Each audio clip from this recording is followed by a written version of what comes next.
We are going to continue our series on The Bible Explains, Part 190. Today, we're going to continue our mini-series within the big series of The Bible Explains, entitled 12 Timeless Principles of Grace, Part 9.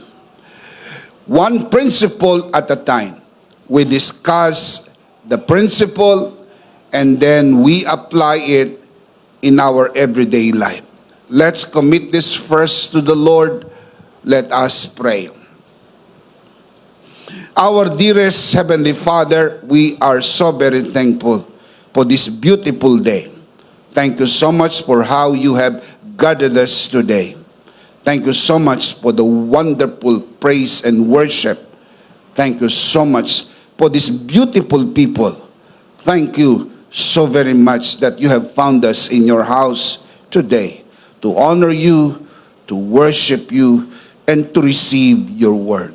As we always do, and even as we always pray, everything that will be said and done today, all by your grace, for your glory, we pray in the name of your Son, our Lord and Savior, Jesus Christ, by the power of the Holy Spirit, and everybody would just simply say, Amen. Palakpakan natin ng malakas ang Panginoon.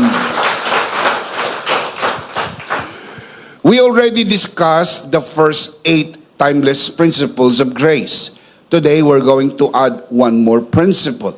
But of course, before we do that, we're going to refresh our minds with the first 8 timeless principles we already talked about. Then after that, we're going to proceed right away in principle number 9. You can see this on your screen. Timeless principles of grace. Number 1, rest in Christ's finished work. Number 2, live from your true identity in Christ. Number 3, align every decision with grace. Number 4, allow grace to guide your ambitions. Timeless principles of grace. Number 5, be generous the grace way. Number 6, speak grace-filled words. Number 7, keep the fellowship of grace. Number 8, forgive freely with grace. Today, we're going to talk about timeless principle of grace. Number 9. Number 9, walk in the spirit of grace. The Bible teaches that the Spirit of grace refers to the Holy Spirit, the third person of the Godhead, the Father, the Son, and the Holy Spirit. The Holy Spirit is called the Spirit of grace in Hebrews chapter 10, verse 29. I hope and I wish that I had even more time to discuss that with you today. But of course, I don't have enough time to do that. So, if you want to know more about the Holy Spirit as the Spirit of grace, please read my ebook entitled The Spirit of Grace, a grace-based study on the person of the Holy Spirit. Today, we're going to talk about principle number 9, walking in the Spirit of grace. The first question we need to ask is this: what does it mean to walk in the Spirit of grace? To walk in the Spirit of grace is to live each day empowered by the Holy Spirit, applying God's grace instead of legalism. There is a clear contrast between grace and legalism. And if you intend to walk in the Spirit of grace, you must learn to walk in the spirit of grace and not in legalism. 2 Corinthians chapter 3 verse 17, the Apostle Paul writes, "Now the Lord is the Spirit, and where the Spirit of the Lord is, there is freedom." Mayroong kalayaan kung nasaan ang Espiritu ng Panginoon. Ang Espiritu ng Panginoon ay Espiritu ng biyaya. Kung nasaan ang Espiritu ng biyaya, mayroong kalayaan. Tandaan, wala pong kalayaan sa legalismo, mapang-alipin, mapagbanta, mapanakot. Ang legalismo ay hindi naayon sa biyaya. Legalism enslaves by demanding performance to earn God's favor, while freedom in Christ rests in His finished work. Legalism says, do more to be accepted. But grace declares, you are accepted. Now, you are free to do more. Kailangan nating maging maingat, mga kabiyaya. Dahil isa sa maling akala at maling paniniwala ng marami tungkol sa biyaya ay di umano, kapag nasa biyaya, wala nang gagawin. Maling-mali po iyon. Nothing could be further from the truth. In fact, under grace, you can do even more. Not out of legalism, but out of freedom. It is the grace of God that works in us and through us. 1 Corinthians 15:10, the Apostle Paul writes, "But by the grace of God I am what I am. And His grace to me was not without effect. No, I work harder than all of them, yet not I, but the grace of God that was with me." Gumagana, gumagawa, at aktibong kumikilos ang biyaya ng Diyos sa atin at sa pamamagitan po natin. Sa makatwid, ang hinala at ang maling bintang ng mga taong hindi naniniwala sa mensahe ng biyaya na di umano, kapag nasa biyaya ay tamad, walang gagawin, ay mali. Kabaliktaran nga po, kapag nasa biyaya ka, mas marami kang magagawa. Dahil hindi na ikaw ang gumagawa ay ang biyaya ng Diyos na nasa iyo at sa pamagitan mo, ang biyaya ay gumagawa. Can you shout amen? Today, I want to highlight the clear contrast between grace and legalism in various aspects of Christian life. Ipapakita ko po sa inyo in a little while sa screen, lalo na po sa mga nanonood sa broadcast na ito, ang maliwanag na pagkakaiba ng biyaya laban sa legalismo, upang makita po natin na mas mainam ang biyaya ng Diyos. Number 1, legalism says, I have to pray to get right with God. Whereas, grace says, I love to pray because I am already right with God. Nakita niyo po yung contrast ng I have to versus I love to. Napakahalaga na makita niyo po ang pagkakaiba ng dalawa. Dahil isa sa mga maanghang na bintang laban sa mga naniniwala sa biyaya, di umano, na tayong nasa biyaya ay hindi na nananalangin. Mali po yun. Nananalangin po tayo, danga lang hindi na po sa kwadradong kaisipan ng legalismo. Tayo'y nananalangin hindi para maging ayos sa harap ng Diyos.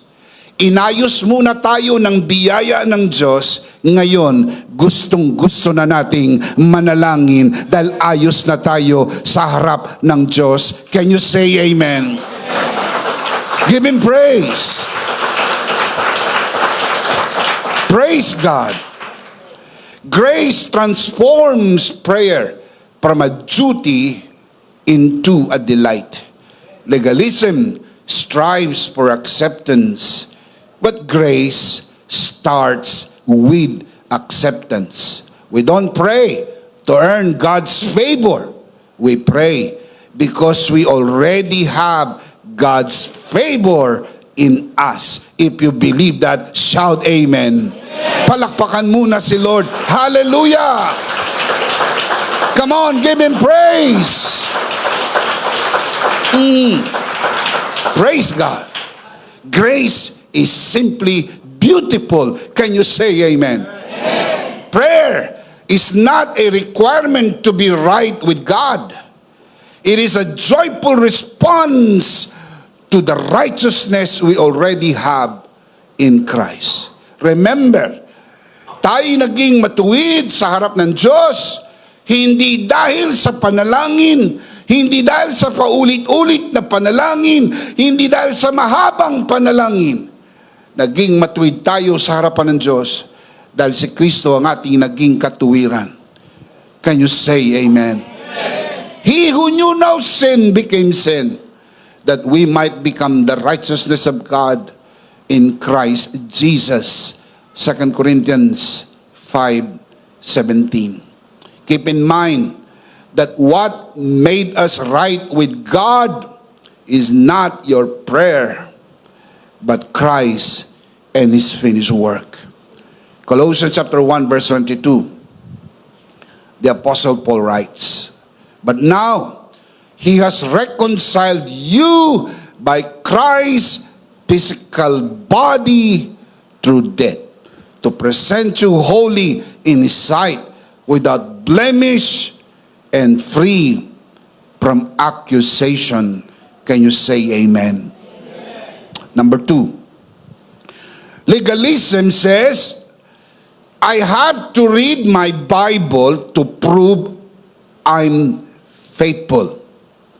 While grace says, I enjoy reading God's Word as it reveals His love and grace to me. Nakita niyo po ang contrast. I have to read. I enjoy reading. Magkaiba po ba o hindi naman? Ulitin ko, magkaiba po ba o parehas lang? Konti lang ba ang pagkakaiba o malaki ang pagkakaiba? Sobrang laki. Ang pagkakaiba ay sa pagitan ng dilim at liwanag, langit at lupa, tama at mali. Grace turns reading the Bible from an obligation into a joy. Legalism demands proof of faithfulness, but grace invites us to delight in God's Word. Mga kapatid, anuman ang pagsisikap at gusto mong gawin, hiwalay kay Kristo, hindi po papasa sa pamantayan ng Diyos. Tayo po'y nakapasa sa pamantayan ng Diyos dahil lang kay Kristo. Ang tawag dito, grasya. At kapag hiwalay kay Kristo, ang tawag dito, disgrasya. Kapag na kay Kristo, mayroong grasya. Palakpakan natin ang Panginoon.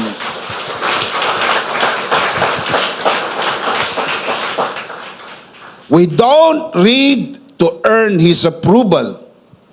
We read because we are already loved, accepted, and approved in Christ.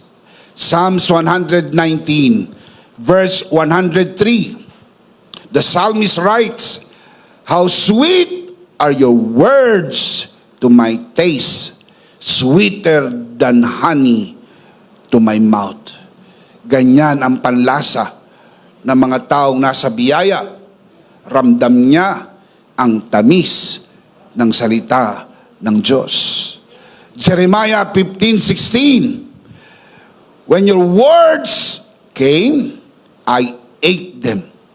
They were my joy and my heart's delight, for I bear your name, O Lord God Almighty.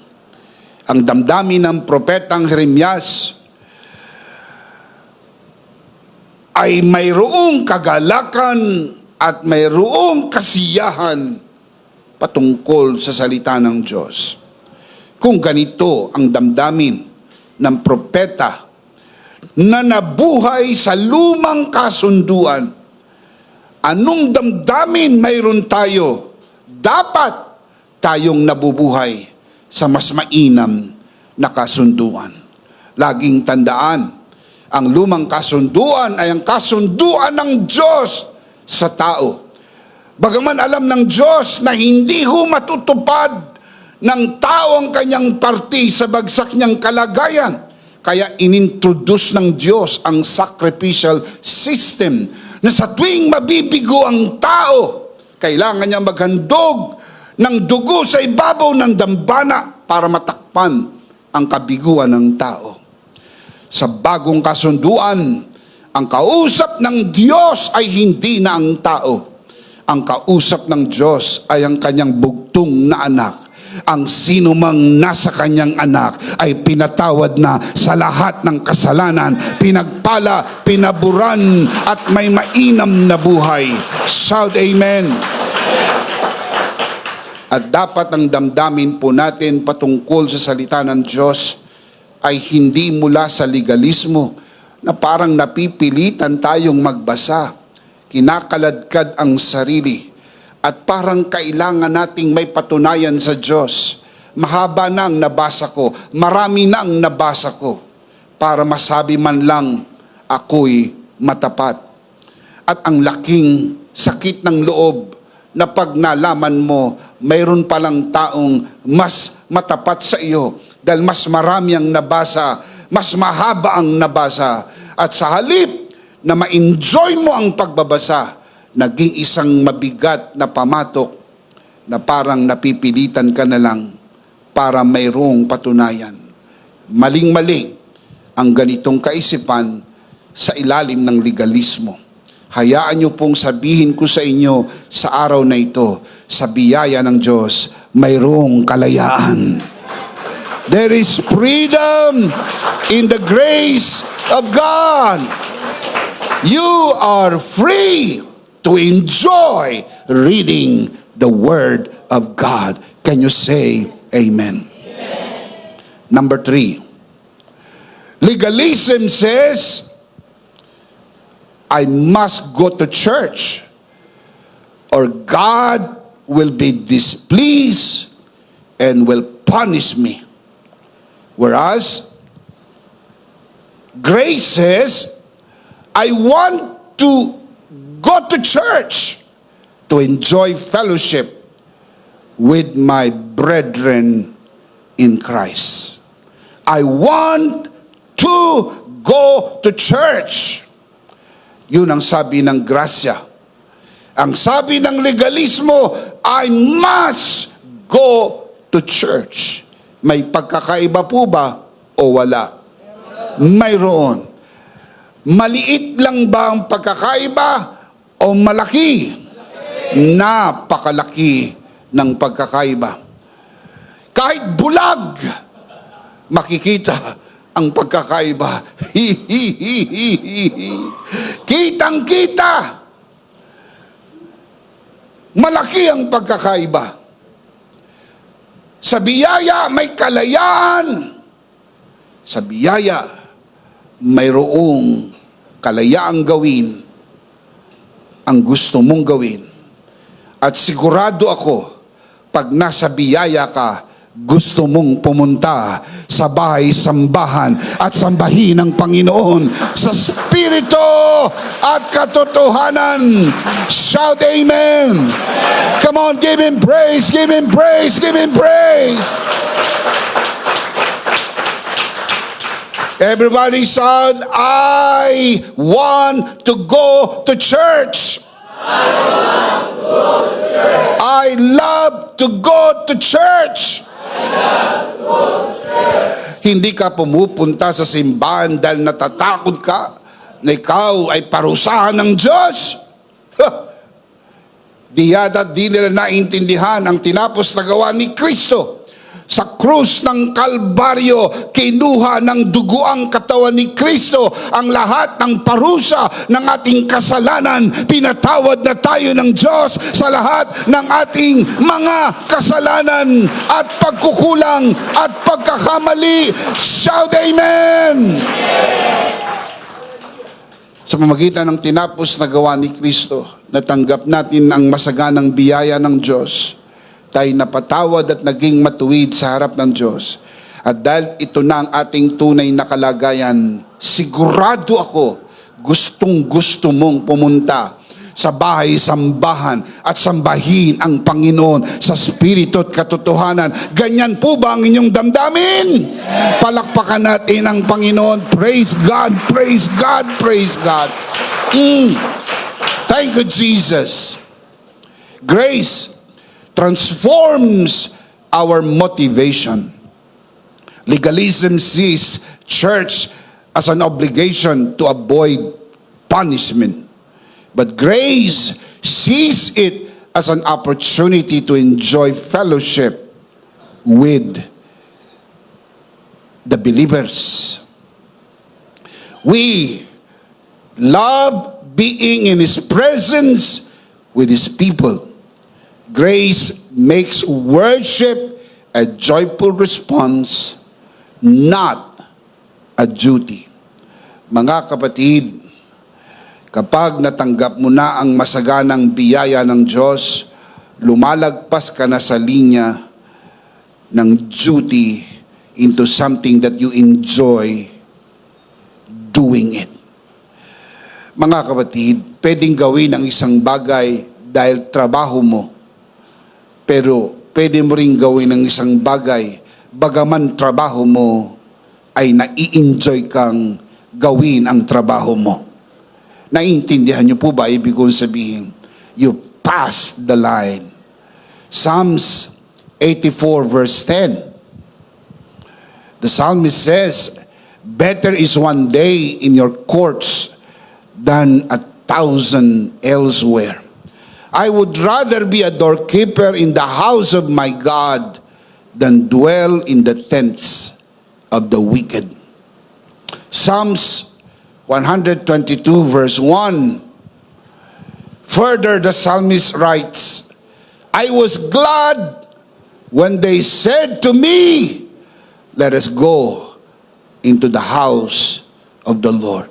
Sa wikang Pilipino, ako'y nagalak nang sabihin sa akin, tayo'y pumaroon sa bahay ng Panginoon. Ganyan po ba ang inyong damdamin?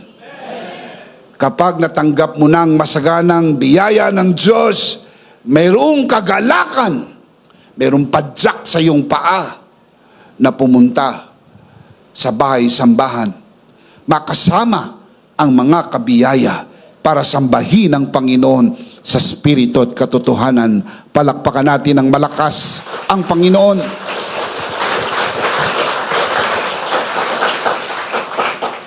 Hebrews 10:25. Let us not give up meeting together as some are in the habit of doing, but let us encourage one another, and all the more as you see the day approaching. Ang pagpunta sa bahay ng Panginoon ay tinawag pong habit. In the habit of doing. Why? Habit is something you do repeatedly, joyfully, and enjoyingly. Kaya nga, it becomes a habit. Kapag naging habit mo na ang pumunta sa gym, you just look forward for that day. You want to be there. And you enjoy doing all the rhythms and all the cycles. Why? because it is part of your system. Ganon din po sa spiritual habit. Kapag naging habit mo na ang pumunta sa bahay ng Panginoon, piniflex mo ang schedule mo not to miss it. Natutulog ka ng maaga para magising ka ng maaga to prepare your body to go to church and worship the Lord in spirit and in truth. Can you say amen? Amen. Number 4. Legalism says, I have to give so that the Lord will bless me. Whereas grace says, I love to give because I'm already blessed by the Lord. May pagkakaiba po ba o wala? Napakalaki ng pagkakaiba. Sa legalismo, ginagawa mong paluwagan ng Diyos. Bigay ka ng bigay ka ng bigay ka ng bigay ka ng bigay. Dahil isang araw umaasa ka na ikaw ang tatanggap naman. Kaya kapag nababalam ang pagtanggap, nadidelay ang mga pagpapala, nadidelay ang bonus, nagrereklamo ka at sinisita mo ang Diyos. Ang sabi mo, God, ang dami ko nang nabigay ha. Parang wala ka pang binibigay ha. Tila naging makakalimutin ka na kaya ka nakapagbigay dahil siyang unang nagbigay sa iyo. Pinagpala ka muna ng Panginoon sa lahat ng pagpapala. Ang magandang trabaho, ang malaking kita, ang magandang takbo ng iyong negosyo, lahat ito ay pagpapala at pabor ng Diyos. Nginitian ka ng langit. Kaya mas maganda ang takbo ng hanap buhay mo kumpara sa iba. Ngumiti sa iyo ang langit, kaya maganda ang promotion mo kumpara sa iba. Sapagkat anak ka ng Diyos. Can you say amen? Grace transforms giving into an expression of gratitude. Legalism makes giving a transaction to earn blessings. But grace make it a joyful response to the blessings we've already received in Christ. Are you in Christ? Kung ikaw ay na kay Kristo, katulad ka ng timba na nakatapat sa gripo, bukas ang gripo at dumadaloy ang pagpapala ng Diyos, wala kang magagawa kundi mapuno ng kanyang pagpapala. At ang iyong pagbibigay ay hindi transaksionis na maobliga ang Diyos na ikaw ay pagpalain. Ang iyong pagbibigay ay response dahil ikaw ang unang binigyan, ikaw ang unang minahal, ikaw ang unang pinagpala. Can you say amen? We don't give to be blessed. We give because we are already richly blessed by the Lord. Can you say amen? Amen. Giving becomes a celebration of His goodness, not an obligation. May nagtanong sa akin minsan, Bishop, pupunta pa rin ba ako sa langit kahit hindi ako mag-offering? Kahit hindi ako magbigay? Ang sabi ko, oo naman. Pupunta ka pa rin sa langit. In fact, mabilis kang pupunta sa langit. Ang iyong pagbibigay ay walang kaugnayan sa iyong kaligtasan. Ephesians chapter 1 verse 3. Praise be to the God and Father of our Lord Jesus Christ, who has blessed us in the heavenly realms with every spiritual blessing in Christ. Can you say amen? 2 Corinthians chapter 9 verse 8. And God is able to bless you abundantly abundantly, so that in all things, at all times, having all that you need, you will abound in every good work.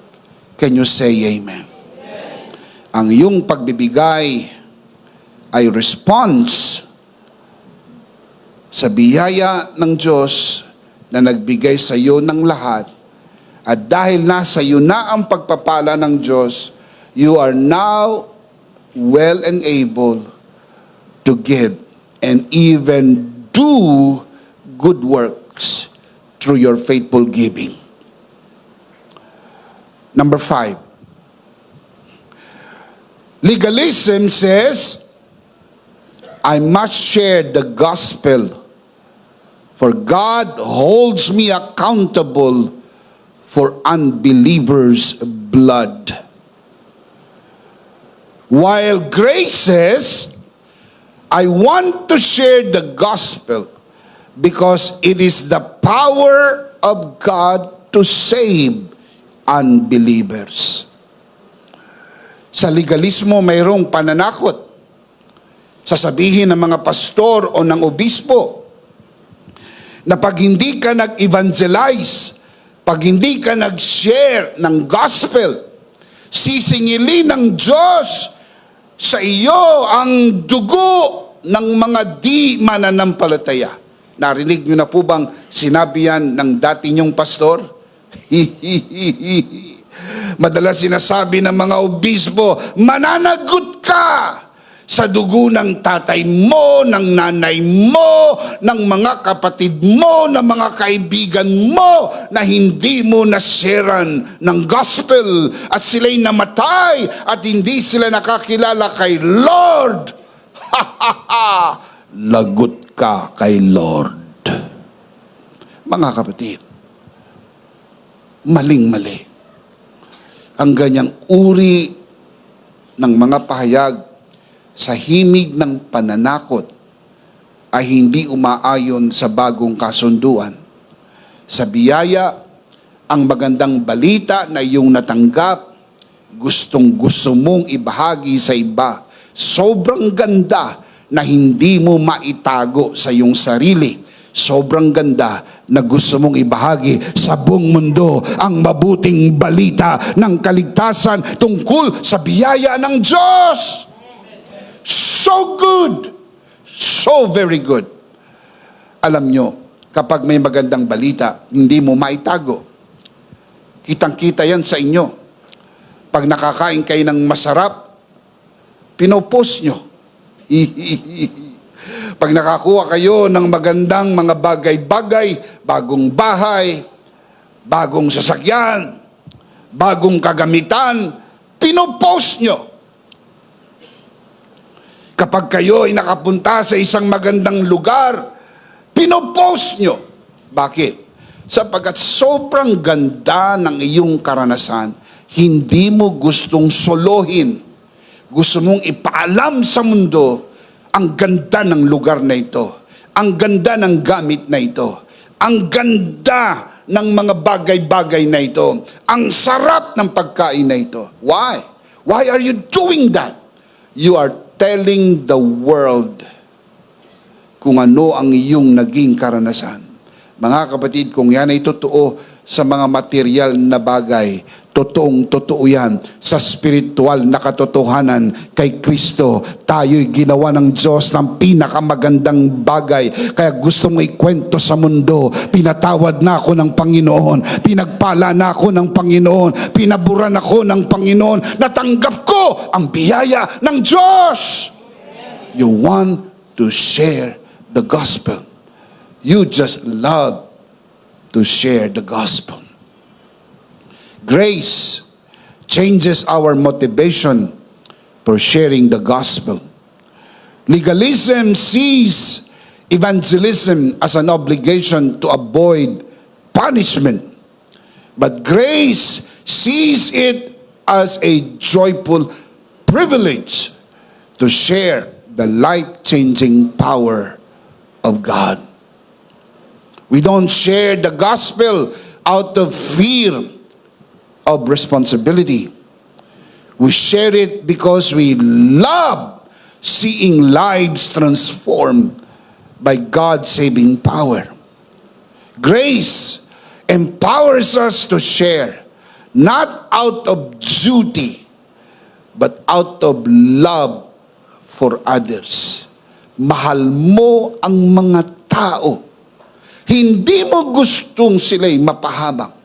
Gusto mong makita ang iyong mga kamag-anak doon sa kabilang buhay, sa piling ng Diyos magpakailan-kailan pa man.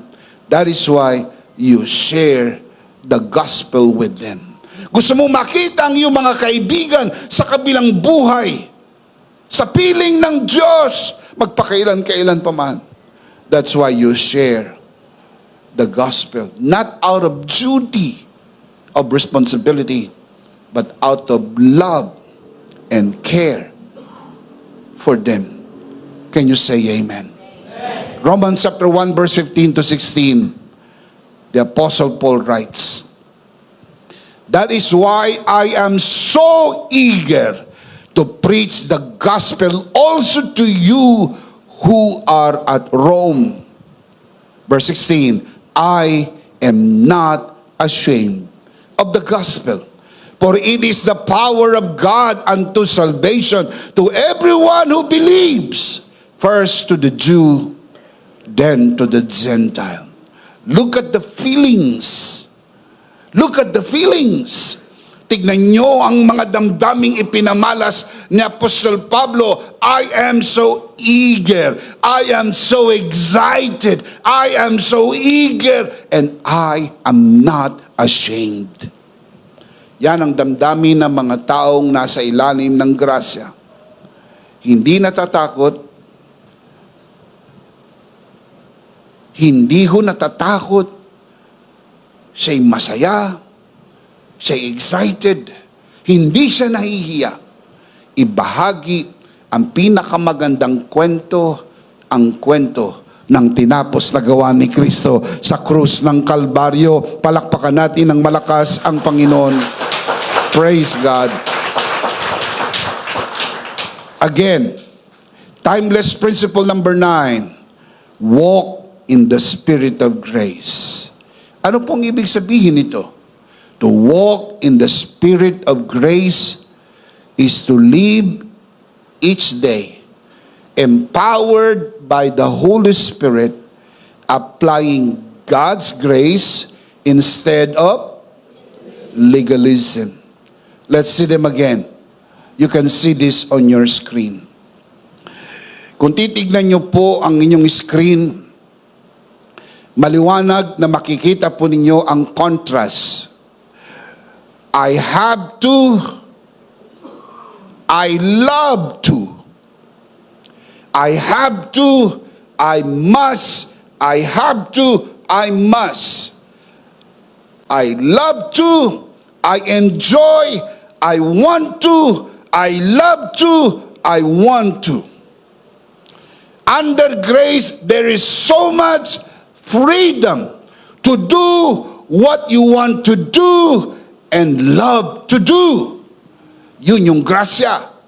You are free to do what you want to do and what you love to do.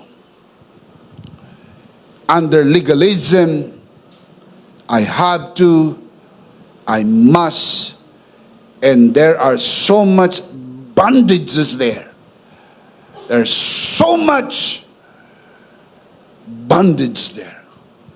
Grabe ang pagkaalipin sa legalismo. Mga kapatid, wala tayo sa ilalim ng legalismo. Tayo po'y nasa ilalim ng malayang biyaya ng Diyos. Palakpakan ang Panginoon. Praise God. Now, let me close by giving you the life application. Ngayong alam na natin ang principle number 9, walk in the spirit of grace.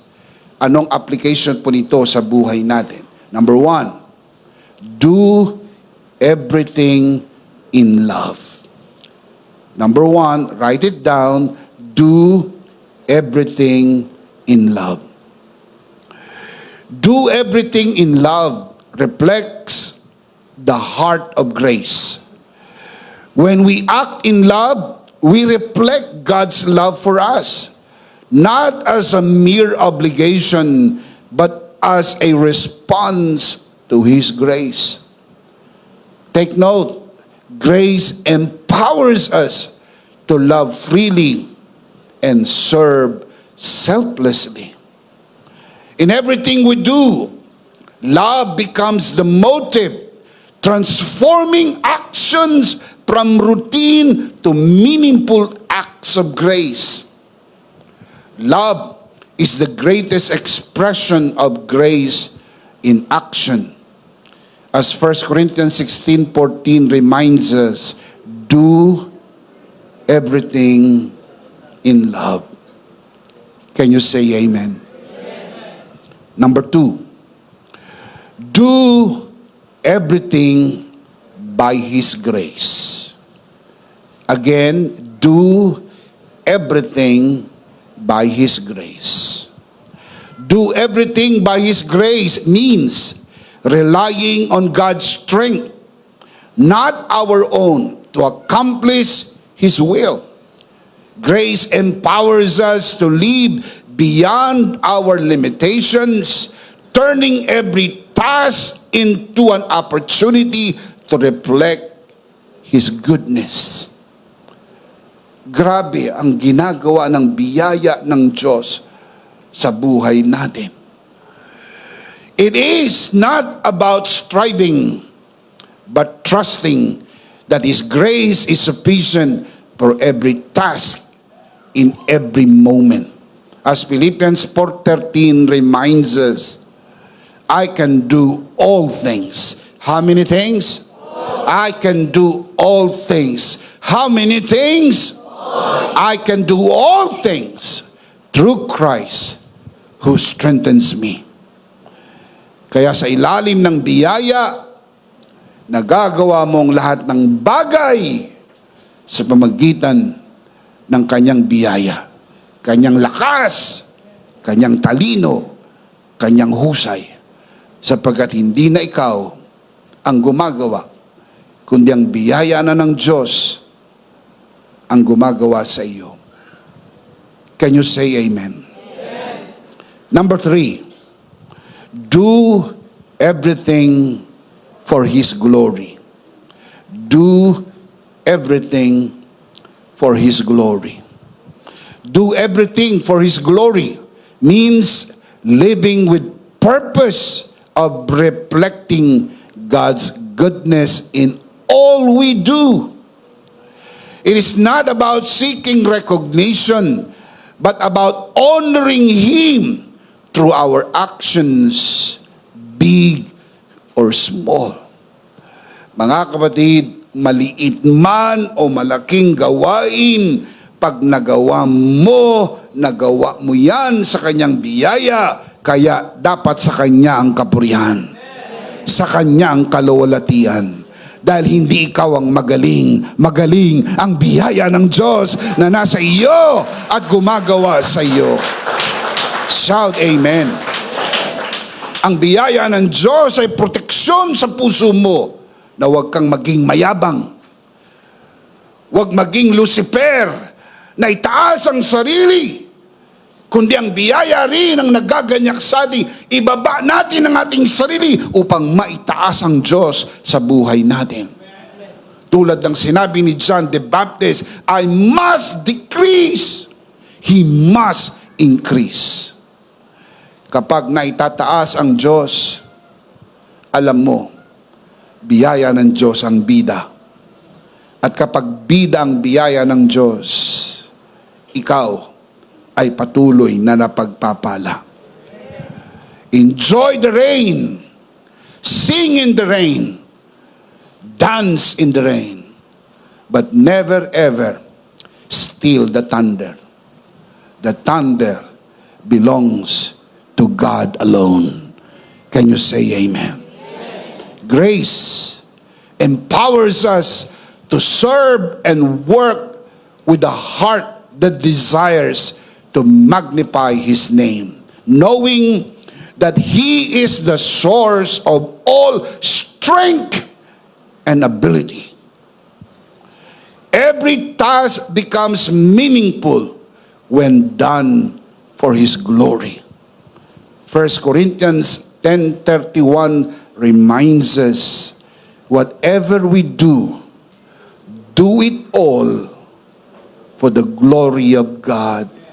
Can you say amen? Let's see them again. Tignan natin ang tatlong life application. Now remember the principle, walk in the spirit of grace. Here is the life application. Let's read them out loud. Ready? Sit up straight. Let's read them out loud. Number 1. Number 2. And number 3. Do everything in love, do everything by His grace, and do everything for His glory. And the big idea is, in Christ, I am free to serve God. In Christ, you are free to serve God in love, by His grace, for His glory. Again, what is the big idea? In Christ, I am free to serve God. Of course, we do not want to end this broadcast without giving you the opportunity to receive Jesus today, be saved, and receive your freedom. Because in Christ, you are free to serve God. If you want to receive Jesus today and be saved, we would like to invite you to pray with us the prayer of acceptance, ang panalangin ng pagtanggap. Sa lahat ng nanonood sa broadcast na ito, at maging sa lahat ng narito sa loob ng bulwagang ito, manalangin po tayo ng pagtanggap. Taas natin ang ating dalawang kamay, ipikit ang mata. Kung first time mo lang ipag-pray ang prayer na ito, ariin mong isang personal mong panalangin. But if you are already a believer, you don't have to pray this again and again to be saved because you are already saved.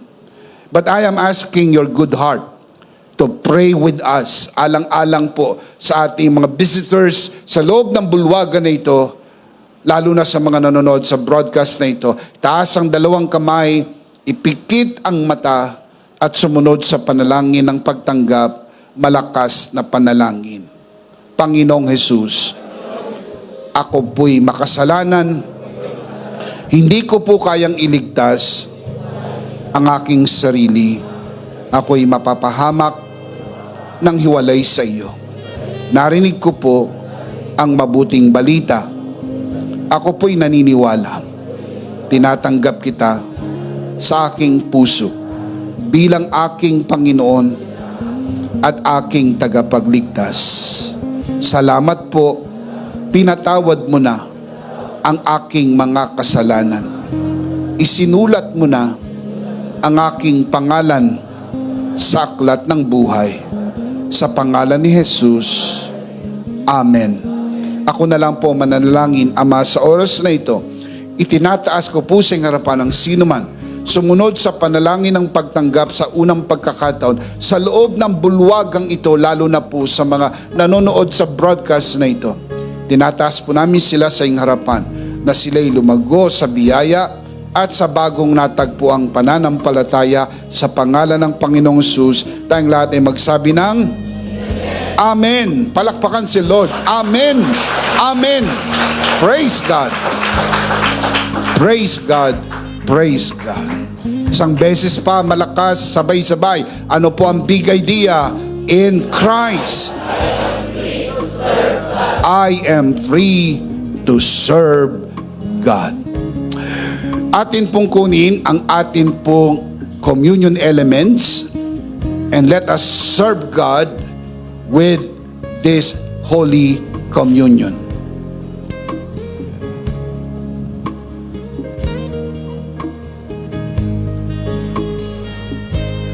Alright, let's do this together mga kabiyaya.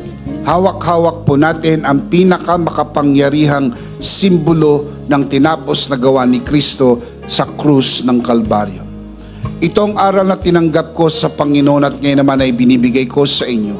Nang gabing siya'y pagkanuloy dumampot siya ng tinapay. Kanyang pinagpira-piraso at kanyang sinabi, ito ang aking katawan na pinagpira-piraso dahil sa inyo.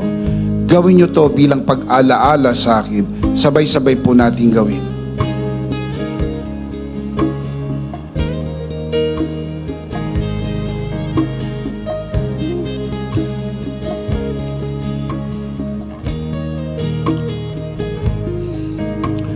Gayon din naman matapos maghapunan ay kanyang hinawakan ng saro at kanyang sinabi, ito ang saro ng bagong tipan na pinagtibay ng aking dugo.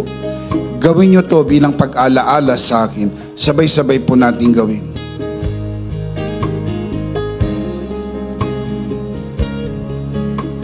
Ate po itaas ang ating dalawang kamay at sumunod po tayo sa panalangin na ito. Aming Ama, maraming salamat po sa aming Panginoong Hesukristo. Panginoong Hesukristo, maraming salamat po sa iyong banal na dugo na iyong itinigis sa krus ng Kalbaryo. Dahil po dito, lahat ng aming kasalanan ay iyon ang pinatawad. Maraming salamat po sa iyong katawan na nabugbog at nasugatan. Dahil po dito, lahat ng aming sakit ay iyon ang pinagaling. Gaya ng nasusulat, sa iyong mga sugat, ako'y magaling na. Ako'y naniniwala, ako'y magaling na. Aking dinideklara, ako'y magaling na. Ako'y malusog, malakas, masigla, pinagpala, pinaburan, at mabubuhay ng mahaba. Sa pangalan ni Jesus, maraming salamat po, Banal na Espiritu, sa iyong kapahayagan sa mensahe ng biyaya. Sa pangalan ng Panginoong Jesus, Amen. Amen.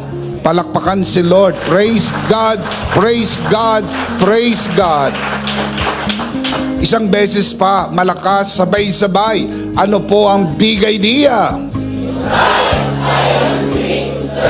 Mas malakas pa. Mas malakas pa. In Christ. Are you in Christ? You are free to serve God. Palakpakan para kay Lord. May kasamang hiyawan. Praise God, praise God. Are you happy today? I'm sure we are all happy. Of course, last of all, let me speak to your heart, you who are watching this broadcast. If this broadcast has blessed you, and if not asking too much, I would like you to bless this ministry with your love offering, so that together we can reach the world with the message of full grace. And from the bottom of our hearts here at EMI, we would like to say, thank you for giving to the Lord. We'll see you next Sunday, purposely on site, but definitely we'll see you again online. Ako po si Bishop Emmy. Kasama po si Pastor Joe at ang kabuuan ng The Lord's Community and EMI Broadcast. Maraming thank you. Stay a bit for more announcements. Stay blessed and stay connected. Always remember, in Christ, you are forever Charito!